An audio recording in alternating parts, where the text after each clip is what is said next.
All right. So, yeah. So you got the joint. How did that come about?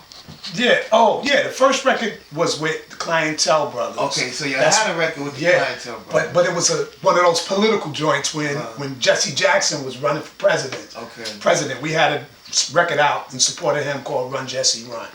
But then after that, I was just doing my thing like on a solo tip, me and Johnny Quest, and I was at the Crush Groove shoot when they were shooting Crush Groove. Me and my man Lionel, his name is Prince Sai, he's a human beatbox. We were there trying to be extras for the movie, and so this is like what 80. Ooh. Whenever Crush Groove came out, I can't even remember. But so when they had breaks from filming, me and Sai would set it off like in ciphers, and I'm just rocking out like whatever. And a brother named Dr. Shock approached me, which is like it was Dr. Rock, and then they had Dr. Shock, a former DJ from the Force MCs. He approached me and asked me if we had management, this, that, and the other. And I was like, nah. So Shock knew somebody named Arthur Armstrong, and he introduced me to Arthur Armstrong, and he became a manager. And at the same time, I was writing rhymes for Symbolic 3. They were also writing their own rhymes, but I was just maybe critiquing, and I was already like a master of parody. I did Big Mouth, I turned it into Big Head. It's yours, I turned it into your drawers. So I was already doing the parody thing. And with No Show, the answer to Dougie Fresh is the owner of Reality Records that the show came out on was Jerry Bloodrock, and Jerry Bloodrock was a personal friend of Arthur Armstrong. So what he was saying is he knows that this song is a super duper hit, and there's gonna be a lot of answers to it. And because they knew that I could do a parody to it, they got me to write No Show for Symbolic 3, and they figured, okay, we could keep the main record and the answer record on the same label. This way we recoup all of the benefits, but at the same exact time as we did that, here comes Human Nature, Supernature. Remember, Supernature was Salt and Pepper. They came out with their disc. And they were on a bigger platform. What was, I believe, Next Plateau or something like that? So they had a bigger platform and they had a little more money behind it. That Salt and Pepper came out. That was their first record. It was a disc record. Yes, it was. Yep, Supernatural. Supernatural, Supernature. Okay, so that I say that because the first time I seen Mike, I don't know if this is the same battle you talking about, but the first time I seen Mikey D battle in 231 Park, Mike said one of the coldest lines in the battle you could say. Straight up. I remember this line to this day. I don't know if you remember, because I brought it to Symbolic 3 because the dude got on and tried to diss you about the record. Oh, you must be saying when I said you look worse than an ass for shit coming out. I was there. Yo, that was. I think Melvin, my cousin Jesse J, I think they were the ones that was throwing the jam. Matter of fact, they came on right after me. Twins. I was there. Shout out to TLC. That's my dude. Farmers Boulevard. Told the dude, you look worse than the ass with shit coming out. It was over. It was a wrap.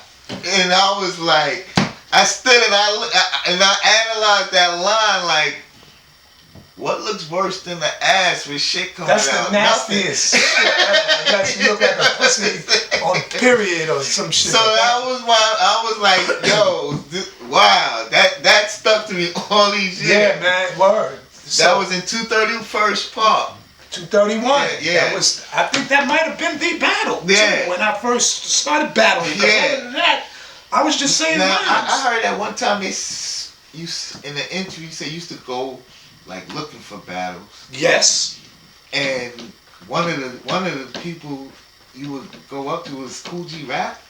Well, that's crazy because Quest and myself, we used to get tired of battling the cats from the neighborhood, the same stuff over and over again. So we started jumping on the bus and just picking random stops to get off. And back in them days, rappers would be in front of the store. If you saw a circle, 9 times out of 10, it was either the God's building or it was some rappers on the come up. In the God cipher. Right. Or it was some rappers and doing that thing. And that's what we used to look for. And, you know, Quest would be the one, like, my boy battle anybody. And, you know, after a couple of beers, I'd be like, yeah, I'll battle anybody out here on some arrogant shit. And sure enough, one time we jumped on the train, we went to Corona, and we was walking around the streets, and we asked him, like, yo, who's the dopest MC from around here? I'll battle anybody. And coincidentally, this dude was like, I'm going to take you to my man Cool G's crib. And I'll never forget, me and Quest started laughing because we was like, Cool G, it sounds like our man Cool J. Yeah. You know what I'm saying? Yeah, exactly. So we laughing. And, yo, they took us right to Cool G Rap's crib. And this is before Cool G Rap was Cool G Rap. Yeah. Me and him started sparring, rhyme for rhyme. Wow. Word, rhyme for rhyme. And to this day, he said I had the edge on him, but Cool G Rap is Cool G Rap. I think he's being a little modest. When you heard him spit, did you say, like, I said did you say, was he like, did you know that this is somebody that I'm going to see? He wasn't no pushover. Yeah. Because like a lot of the dudes that I would battle randomly, it was always the same shit. These dudes just started and they weren't serious about it. But when I ran into him, it was almost like running into another Cool J. Yeah. You know, he had it together. He had rhymes that made sense, and he had a fucking style that was just crazy. Yeah. So me, I just had to be witty with it. You know what I'm saying? And maneuver, you know, the people that was there. And, you know, it wasn't that many of us. It was like 2 of my boys, Quest and my man Vincent. And it was 2 dudes that took us to Cool G Rap's crib. So because you could like just be walking around, like you say, you see a little corner. It's almost like the Motown days where you see groups on the corner. Yeah, doo-wop and all that. Right. It was almost it was similar to that. You could just, the hip hop was all, it didn't necessarily have to be a humongous thing. It could have went down in a small cluster, but it became famous because that was Cool G Rap. Yo, that's crazy. Mikey D. Yeah, you know and we had no idea of who each other was. Yeah. Or who we would become. And funny thing, even after that battle, you know, when it was over, we didn't have beef. It wasn't never no, I'll kill you, I'm coming back. No, it was never that type of stuff. With the battle back then, it was more lyrical. Yeah. How lyrical, how witty, who's got the punches. It wasn't in your face and animosity. It was just doing it. And the ill thing about Cool G Rap and Polo is we was performing at, Rollercaster was the other roller skating rink that I met earlier in Elmont. Rollercaster. USA was Roosevelt Jackson Heights in that area. Yeah. So we were doing a performance there, and we had just came out with a record called Bust a Rhyme Mike, and Cool G Rap and Polo was in the crowd. And before we went on stage, we ran across each other. And I'll never forget them saying, "Yo, that joint y'all got out was poison, man."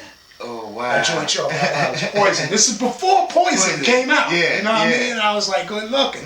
And then I still didn't put 2 and 2 together. Like, that's the same Cool G. You know, Cool G Rap. And then I started, you know, putting 2 and 2 together. Is that the same brother? Then when he started, you know, talking about Corona, I said, that's the same dude. Wow. Crazy. Yeah. Word. So you got